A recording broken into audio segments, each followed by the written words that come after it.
This is your moment, your time to shine, your comeback. You're ready for the next step in your career, and you want an education employers respect. So you're not just going back to school, you're coming back with Purdue Global. Backed by Purdue University, one of the nation's most respected public universities, Purdue Global is built for people who bring their life experience into the online classroom. Purdue Global, Purdue's online university for working adults. Start your comeback today at purdueglobal.edu. She's seen Encanto more times than she can count. And she can count to 10. She mentioned Mirabel in every conversation. But the moment she actually met Mirabel, she was speechless. That's pura magia. Find yours at Walt Disney World Resort. 5 years, 10 months, and 2 days. That's how long it took to grow the 38 inches to ride on Cali River Rapids. But the moment the wait finally ended, that was pura magia. Discover it at Walt Disney World Resort. Hello, I'm Emily Rutter, and I'm the head of development at Wonder Media Network. Thrilled to be stepping in for Jenny to guest host today's episode of Womanica. This month, we're diving into the divas of history, examining how the label has been used from many angles, whether describing women pejoratively or with admiration. Imagine a woman whose eccentric elegance defies the ordinary. Once a fixture of American high society, she later finds herself isolated in a decaying mansion. She radiates an intense charisma that draws you into her orbit, a place where reality blurs with fragments of old dreams and show tunes. Beneath this imaginative exterior and theatrical flair is the woman we know as Little Edie. Edith Bouvier Beale was born into the lap of luxury on November 7, 1917. She was the oldest of the 10 grandchildren and one of America's top wealthy families, the Bouviers. Her grandfather was a successful attorney on Wall Street. Her first cousin was Jacqueline Lee Bouvier, later known as Jackie Kennedy.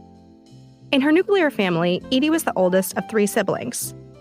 Her parents, Phelan Beale and Edith Ewing Bouvier Beale, raised their children in the Grey Gardens mansion in East Hampton, New York. It was a privileged upbringing. The house had 28 rooms and sprawling grounds. And the kids spent their summers at their grandfather's East Hampton estate. Edie was her mother's clear favorite, so she got to accompany her to ladies' luncheons adorned in velvet coats and lace-trimmed socks. She had an early introduction to socialite life. When Edie was 11 years old, her mother took her out of school for 2 years. She told the school Edie had contracted a respiratory illness and was too weak for school. But in reality, Edie's mother just wanted to bring her daughter to the theater or the movies every day. Edie and her mother were close. One of her relatives later described their relationship as such a wonderful bond that nobody could break through. The two stayed pretty much attached at the hip until 1934, when Edie moved to Connecticut to attend Miss Porter's finishing school. That same year, Edie's parents divorced, and Phelan wrote a letter requesting that Edith not tell their daughter about his dwindling finances. He said, "She will think we're at the poorhouse. It will rob all her joy." When Edie was 17 years old, she started modeling. She had a moderately successful career, modeling for Macy's, until her father put the kibosh on it. He was already fed up with his ex-wife's antics, and he was adamantly against Edie being on public display in any way, unless it was for her introduction into society. That happened a few years later, in 1936, when Edie made her societal debut at the Pierre Hotel in Manhattan. She entered the scene in a white gown, decorated in silver and a wreath of gardenias in her hair. Edie's mother's love became more and more suffocating. And perhaps in response, Edie tried to run away 3 times. She dreamed of being known for something. She was trying to build a career as an actress. She moved into the Barbizon Hotel for proper ladies and worked as a model, dancer, and actress. Edie could act. She was quite the character.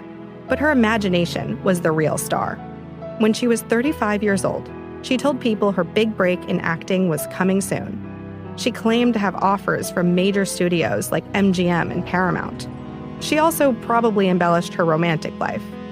She said she had marriage proposals from wealthy men like J. Paul Getty and John F. Kennedy's older brother, Joseph P. Kennedy Jr. In the summer of 1952, Edie's mother summoned her back to Grey Gardens. Back in her mother's embrace, Edie and her mother lived in their own little world. Publicly, they were known as Little Edie and Big Edie. Over time, the house became home to dozens of semi-feral cats, semi-domesticated raccoons, and possums. In addition to the furry cohabitants, the house was falling apart. The floor was crusted over with old cat feces. The wallpaper was peeling. The roof was littered with holes from the raccoons, and there were mounds of fancy clothes piled high. While some saw the house as pure filth, Big Edie saw it as artistic. Little Edie expressed herself through poetry, scrapbooks, fashion designs, and the occasional party that she would sneak off to just to dance by herself. At one point, both women had wanted to be in entertainment. Though they didn't have a public audience, they performed for each other. On October 22, 1971, their little bubble burst. Inspectors from the Suffolk County Health Department raided the house. They found that it violated numerous local regulations. They deemed Grey Gardens unsafe living conditions and prepared to evict Edie and her mother. It was national news. Thankfully, Little Edie's cousins, Jackie and Lee Radziwill, came to the rescue. They paid thousands of dollars to have the house cleaned and to cover the back taxes. After hearing about the eccentric mother-daughter duo in the news, documentary filmmakers Albert and David Maysles approached them about making a movie of their lives at Grey Gardens. Little and Big Edie welcomed them into their home, but made no effort to clean up for them. The Maysles captured the two women in their true essence. Big Edie was quirky, but controlling. I want those pictures, Edie. Can't expose them to the light. No, you give me those pictures. Oh, and I don't want to ask 67 times. Come on. I want to show that. Little Edie was a prisoner of Grey Gardens. I think my days at Grey Gardens are limited. Who would randomly break out into a dance number or model some of her extravagant clothing. Oh, God, please. Seeing this. Oh, Edie, take that scarf off. Will you grab that scarf? The movie, Grey Gardens, turned Edie into a cult figure and a fashion icon. Her head was constantly covered by a scarf, sweater, or towel held in place with a piece of jewelry. Her skirts were makeshift creations, sometimes even worn upside down and held together by several safety pins. In one scene describing her outfit choice, she says, "And you can always take off the skirt and use it as a cape, so I think this is the best costume for the day." Little Edie was unabashedly herself, and the fashion world loved her and her costumes. You could see her style inspiration in the pages of publications like Italian Vogue and Harper's Bazaar. A few years after the documentary's release, Big Edie died. Without her mother, and with her newfound fame, Edie put on a cabaret show at the Greenwich Village nightclub, Reno Sweeney.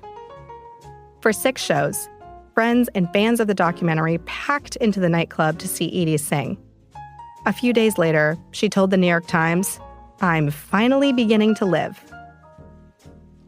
Edie sold Grey Gardens in 1979. She lived off of her savings in Florida and swam every day. She died in 2002. She was 84 years old. Edie lived much of her life as a discarded socialite, but she did so boldly and defiantly. All month, we're talking about divas. For more information, find us on Facebook and Instagram at Womanica Podcast. Special thanks to Jenny and Liz Kaplan for having me as a guest host. Talk to you tomorrow.